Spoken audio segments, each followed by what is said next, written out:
หมอยซุงค่ะหมอยซุงพี่ๆน้องๆพบปันแห้งข้าวใส่หมอหอมโกกอกค่ะมื้อนี้ก็เป็นวันที่17เดือนธันที่5ปี2025ในตอนรายการเฮาค่ะตอนในเดี๋ยวเนาะพี่น้องเฮาค่ะมารับชมด้วยข่าวเงาเดี๋ยวมีอยู่2ตอนค่ะตอนที่1ในเจ้าหน้าที่ภูมิพลพรเขาทาดหันยาแก้ไอเถื่อนตั้งนำตั้งหลายเนี่ยค่ะข่าวเงาเที่ยงโหนึงค่ะอันนี้ก็ฮบทบหันโตซัดเป็นสีส้มว่าเฮ็ดจังได๋ค่ะค่ะออนตั้งเปิ้นได้ก็เฮามาถ่อมด้วยข่าวงาโหในออนตั้งค่ะเนาะเมื่อวันที่16เดือนธันวาปี2025ข้าวยามกลางวัน12:30นนั่นเจ้าหน้าที่ภูมิพลพรค่ะไล่โคมกันเสียก็ลงเปิ้นตีกดทัดตีเสียงหันตีหนึ่งอันขายโคกของกูเมียวๆ20วาทให้แหน่เนาะตั้งน้ำมันแต่ก็ขายโคกของกินกูสำแสนเปิงจังไหนก้อยกะว่าตั้งในมันแต่ก็ซัมมีลองหลอมขายป้ายาแก้ไอเฮ็ดจังไหนคะเจ้าหน้าที่เขาเนี่ยก็รัดว่าเจมเมอร์ออนตั้งยาวเขาเนี่ยก็เลยสืบโผล่มาว่ามันมีเพจเฟซบุ๊กอันหนึ่งเนาะเขาก็เปิ้นเผาเกี่ยวกับเลยลองว่ามียาแก้ไอหลายเจ้อหลายมิ้วอะสังว่าเจ้าใดขายย่อยขายส่งเจ้าไหนให้ในนั้นน่ะเนาะมีลงเปิ้นแพร่ขายเนอออนไลน์ป้าจังนั้นสิกับในเจ้าหน้าที่เขาก็ว่าเอ๊ะยาจังไหนในจ่องมันไหลขว้าง5สัง5จังไหนเนาะหรือเสนั่นก็มันเอาต่างเจ้อต่างเหลิง ต่างเจอต่างเปิงมาล่อเฮ็ดจังมีพรต้มยอนต่อคนที่อันกินยากกว่าหือเฮ็ดจังไหนเฮแลเพราะว่าเจ้าหน้าที่เขาไล่ซักเสร็จหลักฐานมันเต็มทนยาวไหนก็จังไล่ให้อันเป็นสายลับในค่ะนะกว่าซื้อค่ะแล้วก็ไล่โคว่าอันแสงล้านยานั้นมีไว้อยู่ที่ในพื้นที่เจดอนสมุทรสาครเผื่อว่านั้นยาวก็เจ้าหน้าที่เขาเนี่ยก็จังไล่ลงพื้นที่เสียวและไล่เข้ากว่าปดทัดด้วยเนี่ยค่ะเพราะว่ากว่าเย้าเนี่ยก็จังหนังว่าค่ะเนาะตั้งนาแสงห้านั่นแต่ก็ขายโคกของกรมยมเมียวซาวัดตั้งในมันนั้นซ้ำมีป้ายาใหญ่ยาแก้ไอยาแก้ไอในเตมีเหมือนจังหนังไดแฟนนินยาแก้ไอ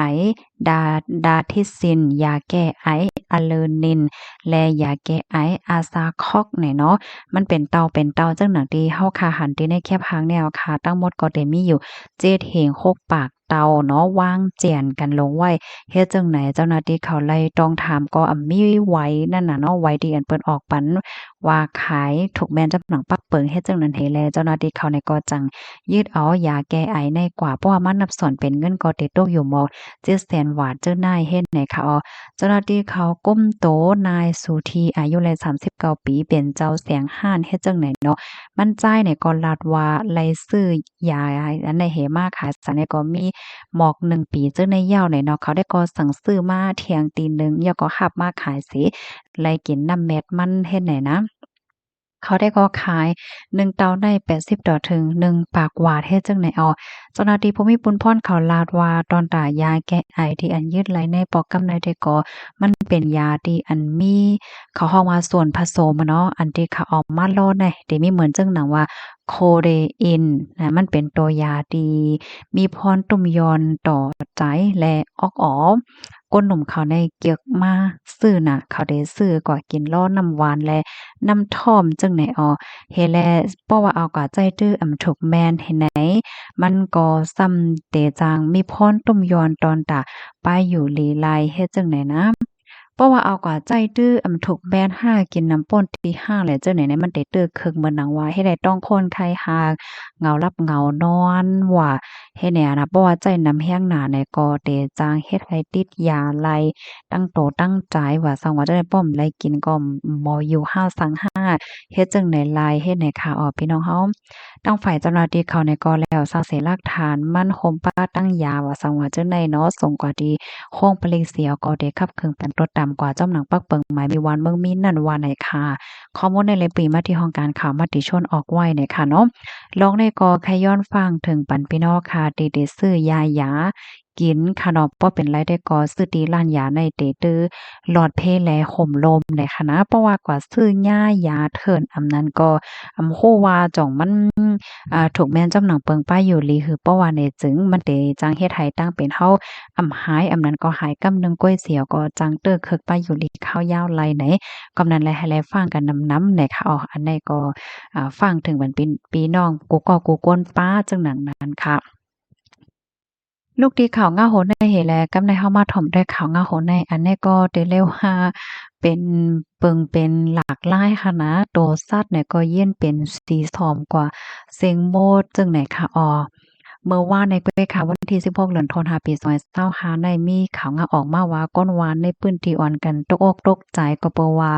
สัตว์ในแม่น้ำอันนั้นนะซัมปอเย็นเป็นสีส้มกว่าเสียงโมดค่ะที่นั้นได้ก็เป็นที่นิวเวงจูนดีไอเจเมืองเซาเปาโลจึงเบิ่งปลาซิวในอำว่าที่เป็นตัวสัตว์มีปีกว่าปลาว่าซองว่าจังได๋นะเย็นเป็นสีส้มสีฟ้ากว่าเสียงโมดเลยค่ะนะ ลองตั้งตีนเฮ็ดให้เป็นได้ก็ย้อนเพราะว่าก้าต่างสีเป็นเพชรกึ่งกลางแหวก็เฮ็ดให้สีแน่มันโหลนไหลเสไหลลงแม่น้ำจึงนั้นน่ะค่ะกำนั้นเลยเฮ็ดให้ตัวสัตว์อันมีไว้อยู่ดีในน้ำเนาะห่านว่าเป็ดว่าปลาว่าซองว่าจังได๋อันนั้นมันเป็นทะเลสาบเป็นได้ว่าเป็นหนองน้ำให้แน่เนาะเย็นเป็นสีส้มเหปลาจังได๋ก็บางตัวก็ลูกตายเฮ็ดไหนนะก็เป็นสีส้มกว่า เสียงโมดเฮ็ดจั่งใดคะตั้งไฟเจ้าหน้าที่ภูมิพลพรเขาในก็ได้หาไล่ตั้งเหี่ยวก็แก้ลิดปัญหาลองในกว่าเฮ็ดจั่งใดคะนะก็เพราะว่ากูมันตึกเคิกต่อป้าลองป้ายอยู่หลีของตัวสัตว์ตีในน้ำเฮ็ดจั่งใดนั่นน่ะเนาะเจ้าหน้าที่ฝ่ายภูมิพลพรเขาลาดว่าสีที่อันย่อมสีที่อันโลดไหลลงในน้ำปอกกำในมันเป็นสารเคมีอินทรีย์ที่อันมีป้า มันมีกฎมีหังจั่งใดป้าให้ไหนคะกำนั้นแลมันก็จังเฮ็ดให้เป็นต่อสิ่งแวดล้อมเป็นเพศต่อสิ่งแวดล้อมข้าวยาวไหลนะข้าวยาวไหลเนี่ยนั่นค่ะข้อมูลในก็ค่ะเลยปีมาที่ห้องการข่าวมติชนว่าจังไหนคะพี่น้องค่ะถ่อมกันอยู่ที่แลตั้งไหลตรงตักมาไหลค่ะเนาะรับถ่อมยกให้ปันตาหันถึงแลเพิ่มแถมจังหือเนี่ยเนาะในตอนในเด็กแค่ย้อนอ่อนเนาะพี่น้องค่ะมาถ่อมโดยเกี่ยวกับเลยลองขันค่ำอีกนึงเนาะ มื้อเหลียวในก็คันค่ำในขึ้นลงขึ้นลงขึ้นลงเฮ็ดจั่งใดเนาะมื้อในโลดซ้ำเป็นกว่ากาหือจั่งใดเนาะเมื่อวานในได้ก็เฮาขาตุ้ยในอันค่ำหางเคิงในเพราะว่ากว่าขายในไร50,000เอาเนาะเป็น49,000ปลายเฮ็ดจั่งใดคะโอ้กำหนึ่งค่ะนะย้อนนอบอีกหนึ่งค่ะคันค่ำมื้อเหลียวได้ก็เรียบเตรียมไปอัปเดตค่ะเนาะไว้ต่างคลิปต่างตอนจังมาเปิ้นแพ่เปิ้นพี่น้องค่ะเนี่ยค่ะยินจมนำๆค่ะก็ใครปันฟังถึงค่ะเนาะตอนตัดพี่น้องค่ะเดซื้อโคซื้อของหังก็ฟังสตินำๆเนาะโกญาซื้อยาโกซื้อยาอันเถินอันตู้อันปลอมมันแหละจังได๋ค่ะยินจมบ่ก็ค่ะมื้อสงค่ะ